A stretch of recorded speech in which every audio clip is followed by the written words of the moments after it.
Hello నమస్తే information ఛానల్కి స్వాగతం.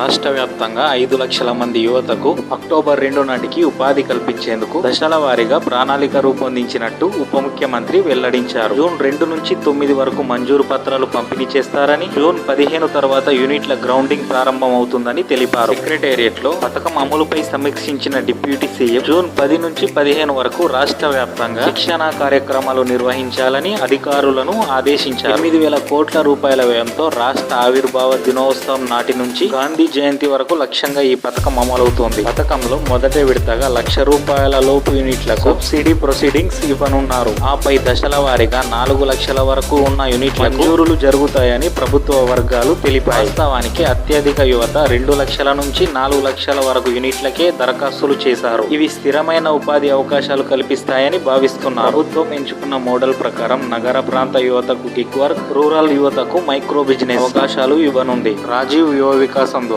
అక్టోబర్ 2 నాటికి లక్షల మందికి ఉపాధి కల్పించడమే ప్రభుత్వ లక్ష్యమని అధికారులు స్పష్టం చేశారు. మరిన్ని అప్డేట్స్ కోసం వీడియోను లైక్ చేసి ఇన్ఫర్మేషన్ ఛానల్ని సబ్స్క్రైబ్ చేయండి. బెల్ ఐకాన్ ఆన్ చేయడం మర్చిపోవద్దు.